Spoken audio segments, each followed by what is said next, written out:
우리 다 같이 사도신경으로 우리의 신앙을 고백함으로 수요 예배를 하나님 앞에 드리겠습니다.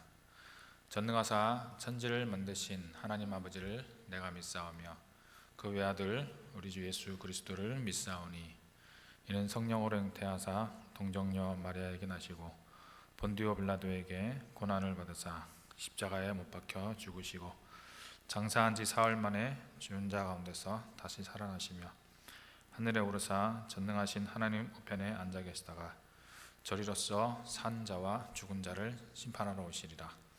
성령을 믿사오며 거룩한 공회와 성도가 서로 교통하는 것과 죄를 사하여 주시는 것과 몸이 다시 사는 것과 영원히 사는 것을 믿사옵나이다. 아멘. 찬송가 293장 구찬송가는 414장 우리 같이 함께 찬양하겠습니다.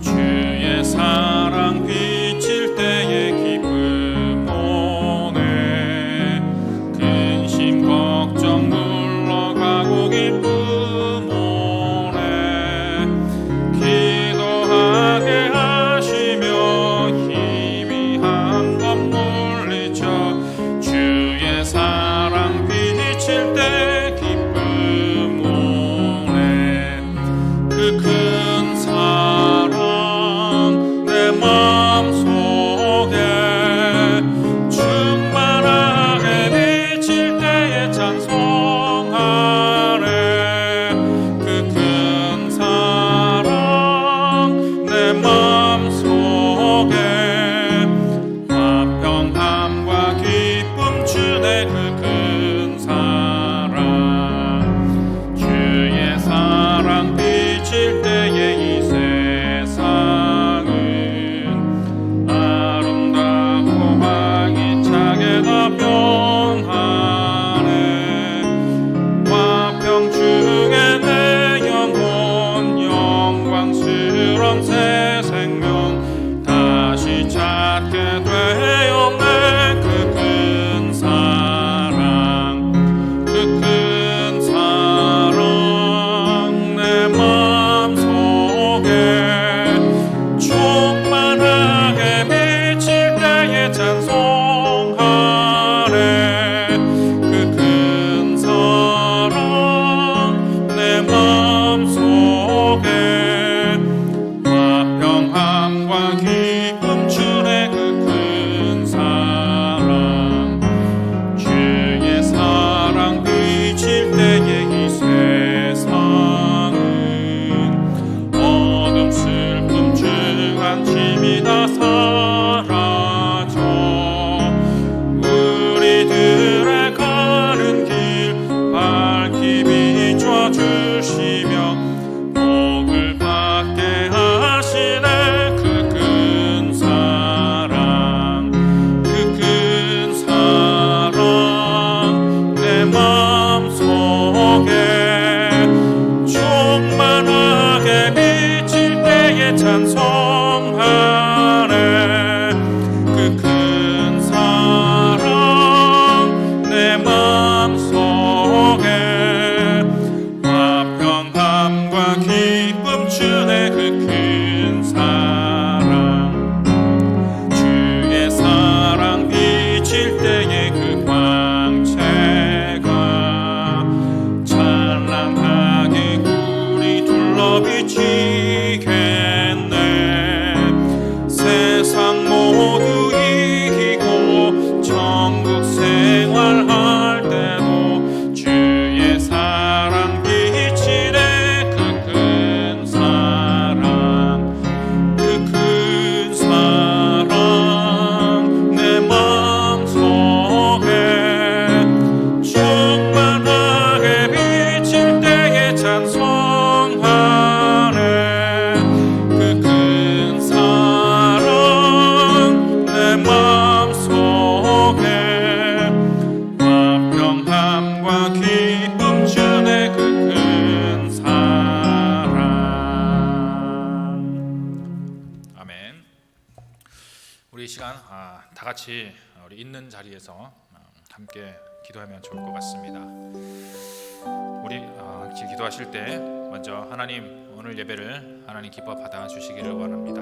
하나님, 우리가 비록 코로나 바이러스로 인하여 한 자리에 함께 모여 예배하지 못하지만, 그래도 우리가 있는 그 자리에서 우리의 있는 그 자리에 임재하시는 하나님을 바라며 예배하는 시간이 되게 하여 주옵소서. 우리 있는 그 자리에서 하나님, 우리를 만나 주시는 하나님 은혜의 시간이 되게 하여 주시옵소서. 우리가 그렇게 기도하고요. 또 하나님, 이 코로나 바이러스 치료제가 또 백신이 하루빨리 개발이 되고 보급이 되어서 더 이상 많은 사람들이 목숨을 잃지 아니하도록 주님께서 우리에게 은혜를 베풀어 주시고, 또 우리의 생활 터전과 우리의 삶과 또 우리의 예배 환경이 원상태의 모습으로 하루빨리 회복될 수 있는 그날을 허락하여 주옵소서. 또 삶에 지치고 또 찌들리고 또 피곤하고 또 힘든 우리의 마음이 하나님 말씀을 인하여 또 우리가 힘을 얻고 위로를 얻기를 원합니다. 하나님 말씀을 통하여 하나님, 우리가 다시 일어설 수 있는 소망을 발견할 수 있도록 주님 은혜를 주시고 또 힘과 용기를 더하여 주시옵소서. 그리고 특별히 이번 주간 목사님께서 출타 중이십니다. 이제 내년 목회 계획을 위하여 또 하나님 앞에 기도하며 또 하나님의 뜻을 구하는 그런 시간을 갖고 계십니다. 그리고 목사님을 위해서도 함께 기도하여 또 하나님이 기뻐하시는 우리 삼회교회가 내년에도 될 수 있도록 주님께서 또 은혜를 주시옵소서. 주님의 말씀을 허락하여 주옵소서. 우리가 그렇게 다 같이 함께 기도하겠습니다. 하나님 감사합니다. 오늘 우리가 수요 예배로 기억하여 하나님 앞에 모입니다. 하나님, 우리가 한 자리에 우리가 예배당에 모여 예배하지는 못하지만 있는 그 자리가 하나님께서 함께 하시고 임재하시는 교회라는 것을 우리가 기억하며 그 자리에서, 우리 있는 이 자리에서 함께 하시는 하나님을 예배하며 바라보며 찬양하는 시간이 되기를 원합니다. 하나님, 우리와 함께하여 주시고 우리 각자 있는 자리에 하나님의 성령의 충만함을 더하여 주시기를 원합니다.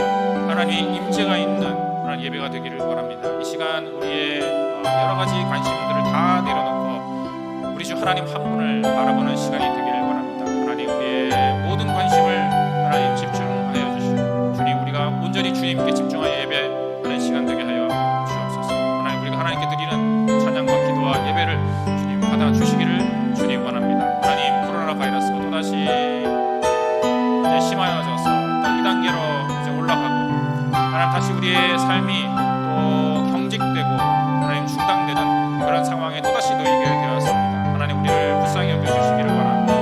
하나님, 하루빨리 백신과 치료제가 개발되고 보급되어서 하나님, 코로나 바이러스로 인하여 더 이상 많은 사람들이 목숨을 잃지 아니하도록 주님께서 지켜주시기를 원합니다. 하나님, 너무나도 많은 사람들이 목숨을 잃고 하나님 고통을 당하고 있습니다. 하나님, 우리를 불쌍히 여겨 주시옵소서. 하나님, 우리의 경제와 가정생활과 우리의 교육 현장과 삶의 터전이 하나님 쑥대밭이 되었습니다. 하나님, 은혜를 주시옵소서. 하나님, 우리가 이 어려움을 하루빨리 극복하고 다시 온전한 모습을 회복하기를 꿈꿉니다. 기대합니다. 하나님의 은혜를 간구합니다. 주님, 우리를 불쌍히 여겨 주시옵소서. 하나님, 특별히 이번 주간 목사님께서 내년 목회 계획을 위하여 출타 중에 계십니다. 하나님, 목사님의 성령의 충만함과 하늘의 지혜를 더하여 주셔서 하나님, 내년에도 우리 삼회교회를 하나님의 뜻에 합당하게 잘 목양할 수 있는 그 지도를, 맵을 하나님으로부터 받고 또 돌아올 수 있도록 주님 도와주시옵소서. 하나님, 정말 변화된 이 환경에 적합한 목회 계획을 잘 세울 수 있도록 주님 지혜를 더하여 주시기를 원합니다. 하나님, 은혜를 베풀어 주시옵소서. 하나님, 이 시간 우리가 또 하나님 말씀을 함께 살펴보려고 합니다. 하나님, 우리를 향하신 하나님의 은혜 우리가 다시 한번 떠올리기를 원하고 붙잡기를 원합니다. 하나님, 우리를 향한 주님의 아버지의 그 사랑이 얼마나 깊고 놀라운지 하나님, 우리가 다시 감격하는 시간 될 수 있도록 주님 도와주시고, 그 사랑으로 인하여 우리의 환경 속에 있는 그 모든 어려움에도 불구하고 다시 일어설 수 있는 그 힘을 공급받을 수 있도록 주님께서 붙들어 주시옵소서. 하나님, 우리 마음속에 하나님 그냥 지식으로 있는 이론적인 사랑으로가 아니고 우리의 가슴이 뭉클하는, 정말 우리의 온 마음을 흔드는 생생한 사랑으로 하나님 우리 한 사람 한 사람을 찾아와 주시기를 주님 원합니다. 하나님 말씀을 통하여 우리를 만나 주시고 은혜 베풀어 주시옵소서. 예수님 이름으로 기도합니다. 아멘. 네, 하나님 말씀 함께 살펴보겠습니다. 오늘 시편 117편 1절부터 2절까지 말씀입니다. 시편 117편 1절부터 2절까지 말씀입니다. 구약성경 889페이지 정도에 있습니다. 구약성경 889페이지 시편 117편 1절부터 2절까지 우리 같이 함께 읽어보겠습니다. 시작. 너희 모든 나라들아 여호와를 찬양하며 너희 모든 백성들아 그를 찬송할지어다. 우리에게 향하신 여호와의 인자하심이 크시고 여호와의 진실하심이 영원함이로다. 할렐루야. 아멘. 오늘 찬양할 수밖에 없는 사랑이라는 제목으로 하나님의 말씀 나누도록 하겠습니다.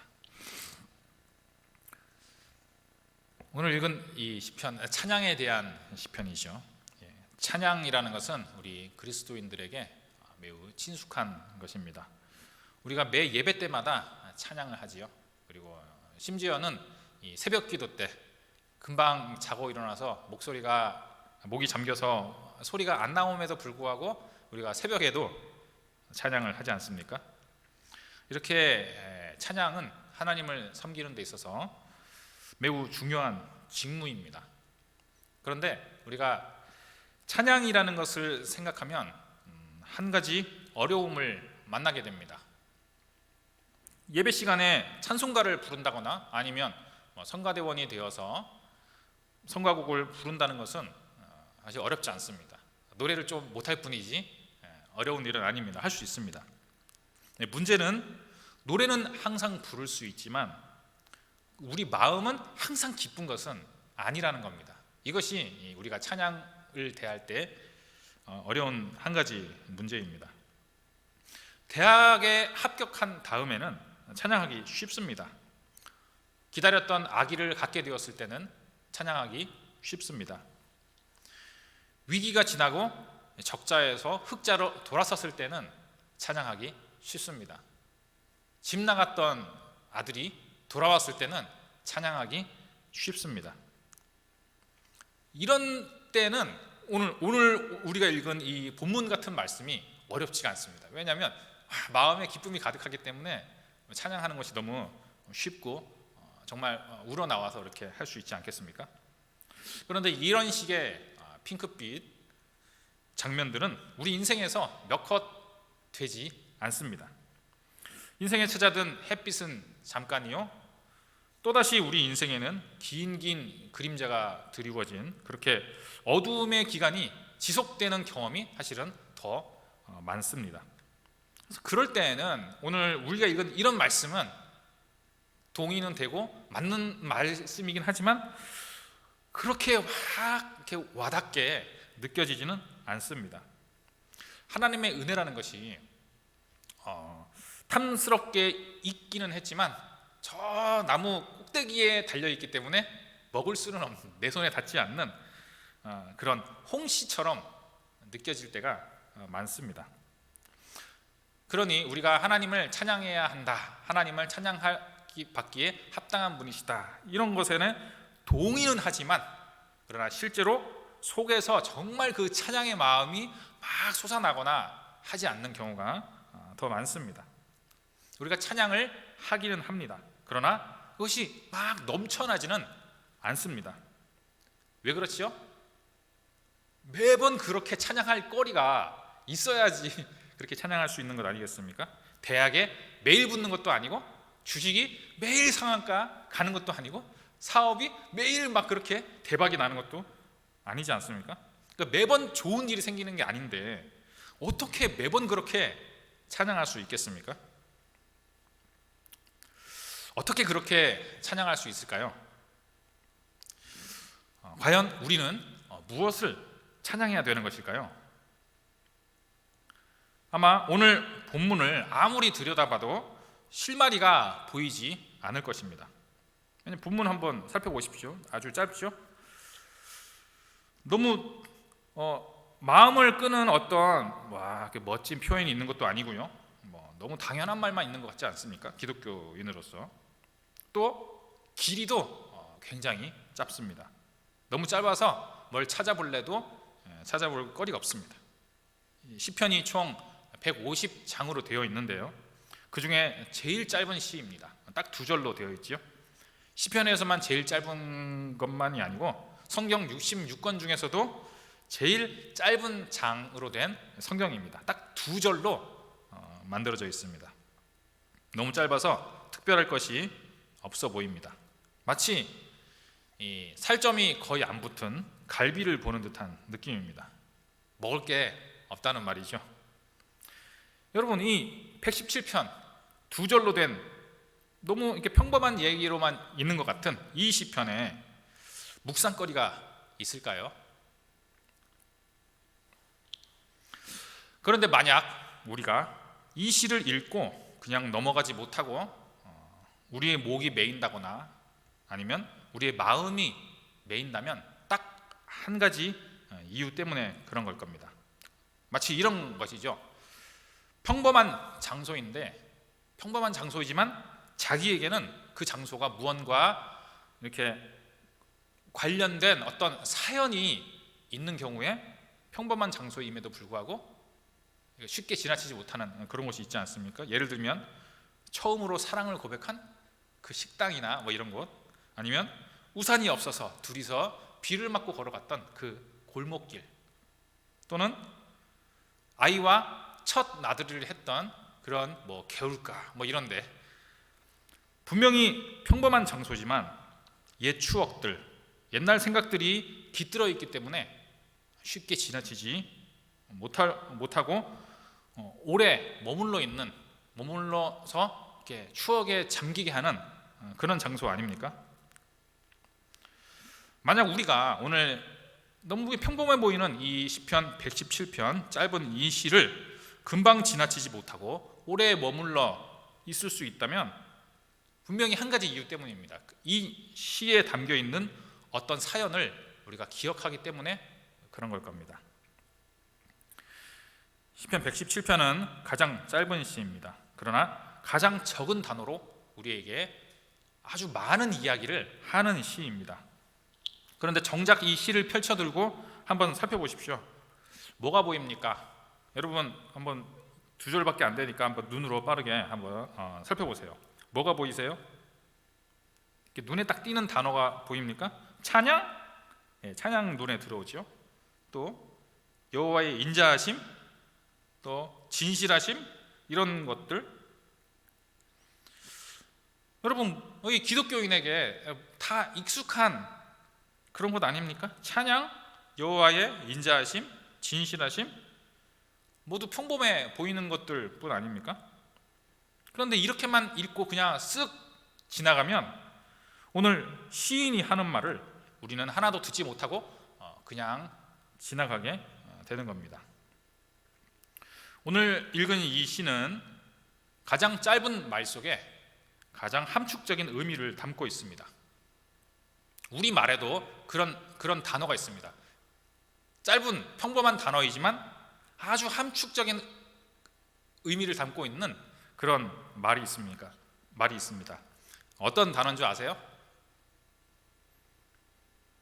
바로 엄마라는 단어입니다. 엄마. 갓난아기가 제일 먼저 배우는 말일 정도로 너무 쉽고 평범한 말입니다. 우리가 어렸을 때 입양 보냈던 그 자녀를 이제 나이가 들어서 자기 친 자녀를 또 친엄마를 찾는 그런 방송을 우리 가끔 보지 않습니까? 예전에는 명절 때가 되면은 그런 프로를 많이 했었는데요. 그래서 엄마 이렇게 외치면서 엄마와 그 자녀가 이렇게 서로 뛰어와서 만나서 부둥켜 안는 그런 모습을 보면 엄마 이렇게 외칠 때 우리 가슴도 같이 뭉클해지는 그런 경험을 여러분 해본 적 있으십니까? 왜 엄마라는 그 외치는 소리를 들을 때 왜 우리의 감정도 왜 그렇게 동요가 되는 걸까요? 그 이유는 엄마, 이 어머니라는 말 속에 함축되어 있는 수많은 기억들과 감정들, 이런 것 때문에 우리 마음도 움직이는 겁니다. 그런데 오늘 읽은 이 시편 117편에도 엄마와 같이 평범하면서도 결코 평범하지 않는 말이 있습니다. 많은 추억과 기억을 담고 있는 단어가 있습니다. 여러 가지 감정의 소용돌이를 일으키는 그 말이 있습니다.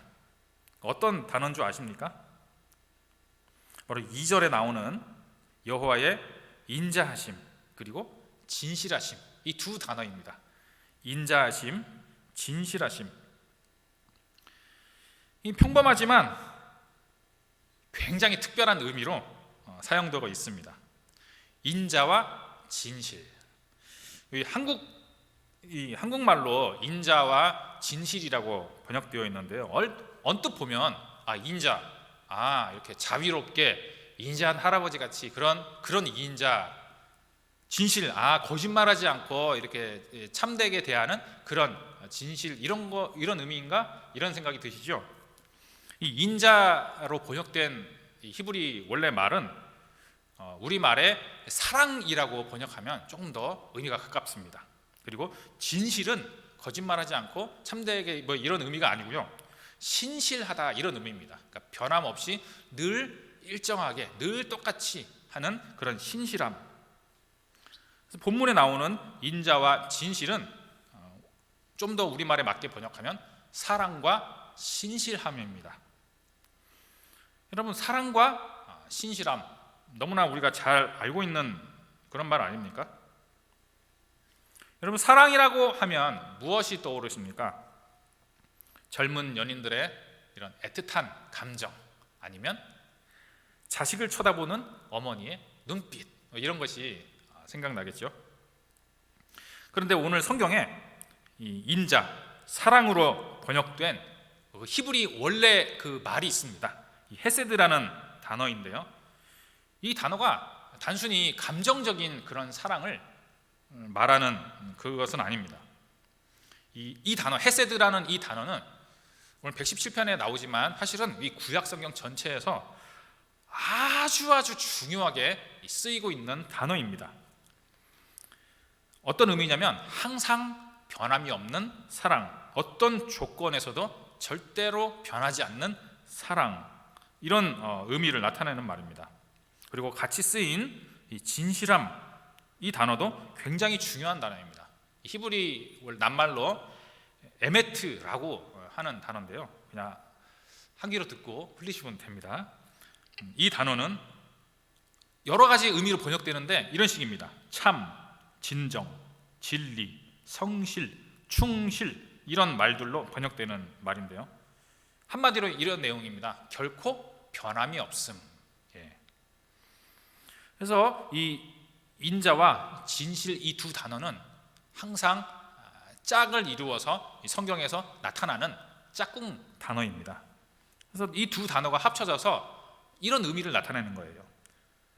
어떤 상황에서도 결코 변하지 않고 늘 일정한 사랑, 이걸 말하는 겁니다. 한마디로 그런 사랑을 말하는 단어입니다. 그러면 이 시는 하나님의 변하지 않는 사랑을 찬양하라고 말하는 시구나, 이렇게 우리가 알 수 있는 것이죠. 그리고 우리는 이 시의 배경을 조금 더 이해할 필요가 있습니다. 우리가 읽은 이 시편이 책의 형태로 만들어진 것이 언제냐면 이스라엘 백성들이 바벨론의 포로로 잡혀갔다가 돌아온 그 이후입니다. 당시 이스라엘 백성들은 이런 고민을 했을 겁니다. 포로 생활했다가 이제 돌아온 다음에 이런 고민을 했겠죠. 왜 우리는 하나님의 백성인데도 왜 포로로 잡혀갔던 거지? 왜 그랬을까요? 하나님에게서 떠났기 때문입니다. 우상을 섬겼기 때문입니다. 하나님의 말씀을 지키지 않았기 때문입니다. 그래서 실컷 얻어맞고 빈털터리가 되어서 다시 이스라엘로 돌아온 겁니다. 그리고 나서 이 시편이 오늘 우리가 보는 이 모양의 책으로 이제 엮여진 겁니다. 이스라엘 백성들은 아마 옛날 생각을 했을 겁니다. 옛날이요. 옛날이 좋았어. 그 옛날에 무슨 일이 있었기 때문에 그렇게 옛날이요 했을까요? 그 옛날에는 이스라엘을 향한 하나님의 특별한 사랑이 있었던 옛날이기 때문에 그렇습니다. 자, 그러면 이스라엘이 옛날이요 하던 그 옛날에는 무슨 일이 있었을까요? 여러분, 이스라엘이라는 나라가 어떻게 시작되었죠? 어디에서 시작되었죠? 출발점이 어디지요? 출애굽입니다. 애굽에서부터 이스라엘이 태어났습니다. 출애굽하면 무엇이 제일 먼저 떠오르십니까? 여러 가지 재앙과 기적 중에 뭐가 제일 먼저 떠오르십니까? 10가지 재앙이죠. 그러면 10가지 재앙하면 무엇이 제일 중요한 재앙 같습니까? 10가지 중에 어떤 몇 번째 재앙이 제일 중요한 재앙 같습니까? 바로 10번째입니다. 마지막 10번째. 그 10번째에서 무슨 일이 일어났죠? 10번째 재앙에서 장자가 죽는 일이 일어났습니다. 장자의 죽음이죠. 모세가 우리 이제 가겠다. 하나님을 섬기러 갈 테니 바로 왕이여 우리를 이제 애굽에서 나가게 해주세요. 이렇게 여러 번 요청했지만 바로가 보내준다 하면서 계속 안 보내줘요. 그래서 첫 번째 재앙 맞고 두 번째 맞고 세 번째, 9번째까지 왔어요. 그래도 이스라엘이 출애굽하는 것을 허락하지 않다가 10번째 바로 왕의 아들이 죽는 재앙을 겪고 나서야 비로소 그래 이제 나가라 이렇게 했습니다. 애굽의 장자들이 죽던 그 10번째 재앙, 애굽의 장자들이 죽던 날, 그날 밤 이스라엘 백성들의 장자들은 어떻게 되었을까요? 아무도 안 죽었습니다. 왜 죽지 않았죠? 양을 잡아서 이스라엘의 아들 대신 죽은 그 양의 피를 문지방에 발랐기 때문입니다. 양이 대신 죽어줬죠. 애굽의 가정에서는 누가 죽었습니까? 장자가 죽었습니다. 그러면 이스라엘 민족들, 하나님의 백성의 가정에서는 누가 죽었습니까? 양이 대신 죽었습니다. 그날이 유월절입니다. 이 유월이라는 말이 넘어간다라는 뜻이거든요. 그래서 하나님이 이스라엘 백성들의 장자들은 죽이지 않으시고 넘어가신 날, 그날이 이제 유월절입니다. 그것이 출애굽하던 그 첫 날에 있었던 사건입니다. 양이 대신 죽었습니다. 이렇게 하나님과 이스라엘 민족이 태어날 때부터 시작할 때부터 하나님과 아주 각별한 관계로 시작했습니다. 하나님이 아주 특별한 사랑으로 이스라엘 백성들의 그 장자들의 목숨을 지켜주신 것이죠. 이게 얼마나 중요한 사건이었는지 하나님이 대대로 이 유월절을 기념하고 지키라 이렇게 명령하셨습니다. 자, 그렇게 해서 애굽에서 이스라엘 백성들이 나왔습니다. 그리고 이스라엘 백성들이 시내산에 도착합니다. 거기서 하나님을 만나고 하나님과 언약을 맺습니다. 하나님이 이제 이렇게 말씀해요. 너희는 나의 신부요, 그리고 나는 너희 이스라엘의 남편이다. 우리는 이제 부부다. 이렇게 우리는 언약을 맺는다. 그리고 그 언약의 내용은 뭐냐면 10계명이죠. 쉽게 말하면 하나님과 이스라엘 백성들이 시내산 예식장에서 결혼식을 하고 이제 혼인 신고를 한 겁니다. 그런데 그 시내산에서 10계명을 받을 때 저 산 밑에서는 무슨 일이 일어나고 있었지요? 모세가 10계명을 받아가지고 이스라엘 백성들에게 돌아오기도 전에 벌써 저 산 밑에서는 아론과 백성들이 금송아지를 만들어가지고 우상을 섬기고 있었습니다. 이 10계명에 너는 나 위에 다른 신을 섬기지 말고 우상을 만들지 말라로 시작하는 이 언약 문서가 바로 십계명인데, 이 문서를 받기도 전에 벌써 산 밑에서는 금송아지를 만들어서 우상 섬기기를 시작하고 있었습니다. 쉽게 말하면 이런 겁니다. 결혼식이 끝나기도 전에 다른 남자와 바람을 피는 그런 것과 비슷한 것이죠. 여러분, 이 사실을 남편인 하나님이 알게 되면 어떻게 될까요? 아무도 목숨을 부지하지 못할 것 같습니다. 그래서 모세가 부랴부랴 다시 산으로 올라갑니다. 그리고 하나님께 간절히 빕니다. 하나님, 정말 한 번만 봐주세요. 하나님 은혜를 베풀어 주시고, 정말 한 번만 살려주세요. 이렇게 해가지고 하나님의 마음을 다시 백성들을 향하여 이렇게 돌이키게 됩니다. 바로 그때 하나님이 이제 모세에게 마음을 돌리시면서 하나님이 하신 말씀이 있습니다. 출애굽기 34장 6절인데요. 하나님이 직접 자기 자신에 대해서 나는 이런 존재다라고 하신 말씀인데요. 제가 읽어보겠습니다. 인자와 진실이 많은 하나님이다. 출애굽기 34장 6절에 하나님이 자기 자신을 가리켜 나는 인자와 진실이 많은 하나님이다, 그 말 하면서 이스라엘 백성들을 용서해 주시거든요. 출애굽기 34장 6절에서 나온 이 인자와 진실, 바로 그 단어가 오늘 우리가 읽은 이 시편 117편에 나오는 그 인자와 진실, 바로 그 단어입니다. 출애굽기 그 34장, 이스라엘 백성들이 금송아지를 만들어 놓고 우상 숭배할 때 하나님이 그들을 완전히 버리시려다가 모세의 중보를 통하여 하나님의 마음을 돌리시고 이스라엘 백성들을 용서하시면서 하신 말씀, 나는 인자와 진실이 많은 하나님이다.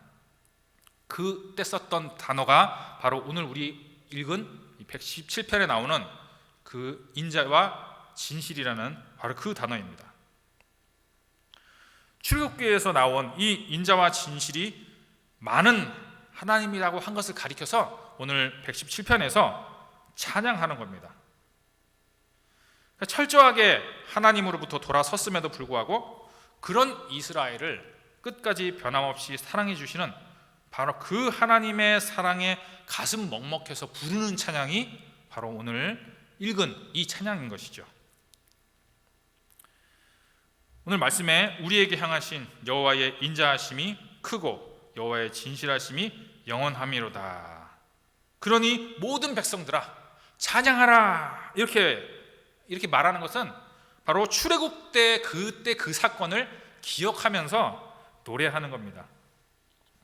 우리가 하나님을 떠났다가 포로로 잡혀갔다가 이제 다시 돌아왔는데 빈털터리가 되어서 돌아오고 보니 우리 선조들도 똑같이 출애굽 때 하나님을 그렇게 배반했었는데 하나님이 인자와 진실함으로 변함없는 사랑으로 이스라엘을 대하셨고, 그리고 그때 그렇게 인자와 진실함으로 이스라엘을 대하셨던 그 하나님이 지금 바벨론 포로를 갔다 온 우리에게도 동일하게 인자와 진실함으로 변함없는 사랑으로 하나님이 우리를 대하고 계시는구나, 이것을 이스라엘 백성들이 알게 되는 겁니다. 그래서 이 하나님을 찬양하라 라고 노래하는 것이 바로 오늘 읽은 117편인 것이죠. 이스라엘의 이런 이야기를 듣고 있으면 사실 우리 자신이 자기 자신의 이야기를 듣는 것 같은 부끄러움이 느껴집니다. 왜냐하면 우리도 사실은 애굽에서부터 나온 사람들 아닙니까? 왜냐하면 우리도 하나님의 부름을 받고 이 세상이라고 하는 애굽으로부터 나온 사람들 아닙니까? 저와 여러분도 유월절을 경험했지요. 애굽의 아들들이 죽었을 때 우리도 죽어야 합니다. 그런데 우리도 이스라엘 백성과 마찬가지로 우리 대신 양을 죽여서 그 피를 발랐습니다. 우리 대신 죽은 그 양이 누구죠? 어린 양이신 예수님입니다. 애굽의 아들들이 죽을 때 하나님은 자기 백성을 위하여 하나님 자기 자신의 아들이 죽게 하셨습니다. 예수님의 피가 저와 여러분에게 발리워져 있기 때문에 하나님의 심판이 우리를 그냥 지나치고 넘어가는 겁니다. 유월하는 겁니다. 그러니까 저와 여러분도 유월절을 경험한 사람들인 것이죠. 우리가 구원받았다는 의미가 바로 그런 겁니다. 어린 양이신 예수님의 피 때문에 지옥의 심판이 우리를 그냥 넘어가는 것입니다. 어린 양이신 하나님의 아들이 대신 죽었기 때문입니다. 자, 그렇게 해서 저와 여러분도 하나님의 백성이 되었습니다. 그런데 우리의 삶은 어떻습니까? 우리 또한 하나님 나라의 방식의 삶보다는 세속적인 그런 삶의 방식이 더 자연스럽게 느껴지지 않습니까? 아니, 어쩌면 우리는 처음부터 한 번도 하나님을 제대로 사랑해 본 적이 없을지도 모릅니다. 우리는 태어날 때부터 죄인이었고, 경건이라는 것은 우리 몸에 맞지 않는 옷처럼 불편하게 느껴지지 않습니까? 그런데 죄를 지을 때는 어떻습니까? 그래, 이 맛이야 하는 그런 쾌감이 느껴지는 그런 경험 없으십니까? 우리는 처음부터 하나님과 상관없는 자였습니다. 그럼에도 하나님은 우리에게 무엇을 주셨습니까? 취소되지 않는 구원을 주셨습니다. 그리고 우리에게 성령을 부어주시고 하나님 나라를 이어받을 수 있는 상속권을 주셨습니다. 우리를 향하여 하나님은 은혜 주시기를 한 번도 멈춘 적이 없는데도 불구하고 우리 스스로가 하나님과 나 사이에 나 스스로가 자꾸 담을 만드는 거예요. 담을 만들어서 나 스스로가 하나님으로부터 오는 은혜를 받지 못하게 만들고서는 이제는 하나님은 나에게 은혜 주시지 않는다고 우리는 그렇게 불평하지요. 그렇게 함에도 불구하고 하나님은 여전히 우리를 향한 그 뜨거운 사랑을 거두지 않으십니다. 그 사랑을 결코 취소하지 않으셨습니다. 그리고 앞으로도 하나님은 그 사랑을 취소할 일은 없을 것입니다. 자, 이래도 우리에게 찬양할 이유가 없는 것일까요? 여러분에게 100만 원짜리 수표를 줬습니다. 그런데 구겨진 것 줬다고 불평한다면 어떻게 해야 될까요? 1년간 유급 휴가를 줬습니다. 고생했으니 1년 동안 쉬면서 월급 받으면서 1년 후에 다시 이제 복귀하세요. 그런데 바로 그날 야근을 시켰다고 불평한다면 어떻게 해야 되겠습니까? 여러분, 우리의 삶 속에 크고 작은 어려움들이 있을 수 있습니다.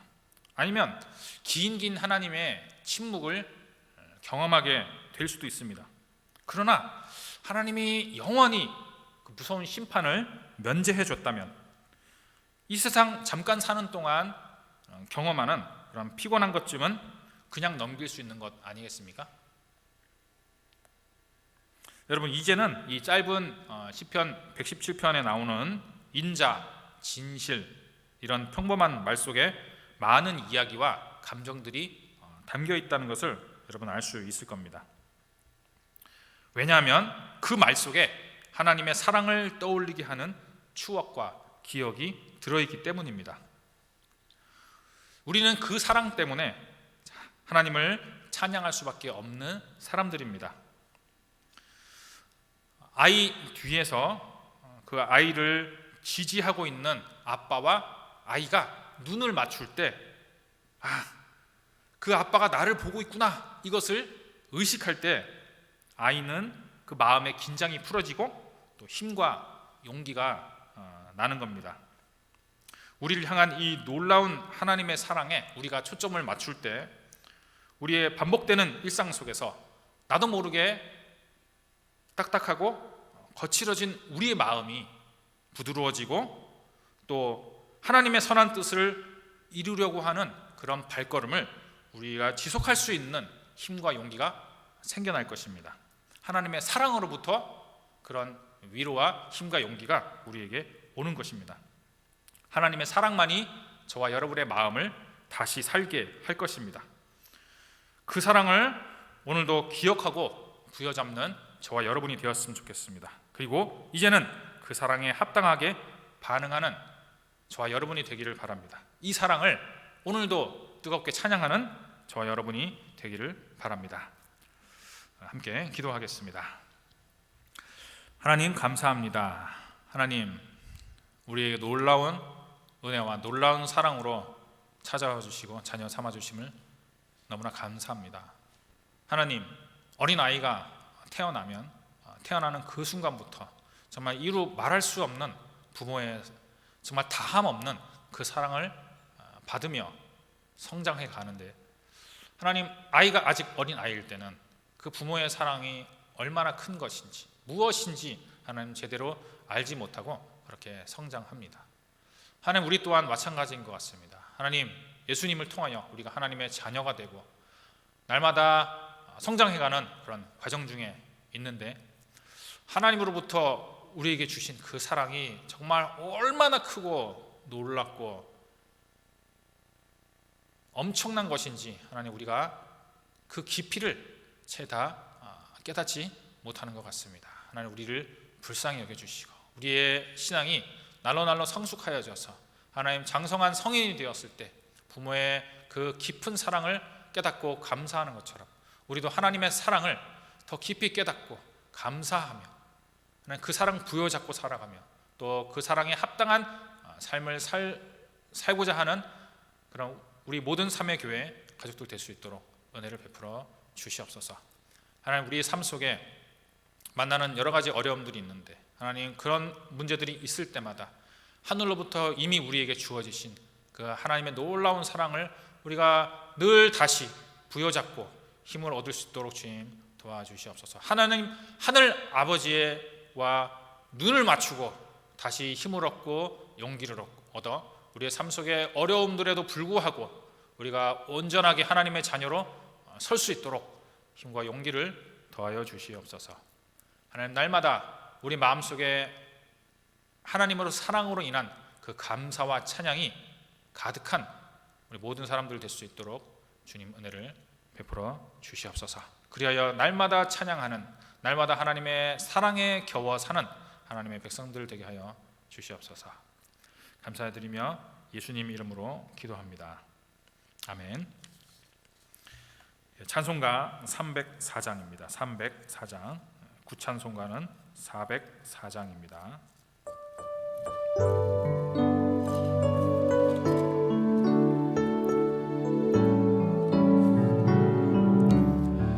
그 크신 하나님의 사랑 말로 다 형용 못하네.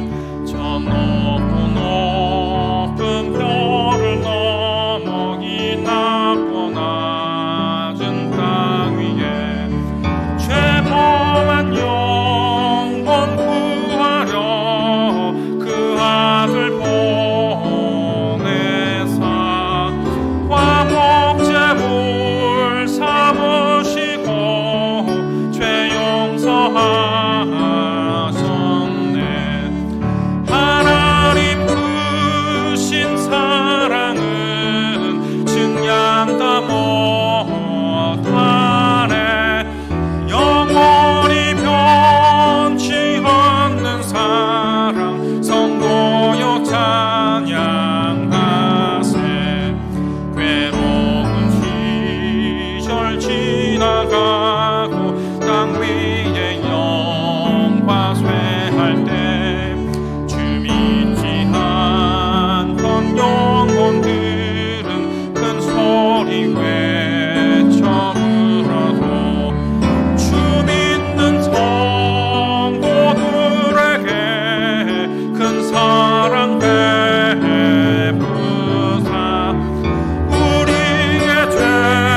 마치겠습니다. 우리 주 예수 그리스도의 은혜와 하나님 아버지의 사랑과 성령님의 교통하심이 예수 그리스도 안에서 우리에게 허락해 주신 하나님의 놀라운 사랑에 감격하며 또 기억하며 또 붙들고 살아가기를 원하는 모든 사람들의 머리 위에 항상 함께 있을지어다. 아멘.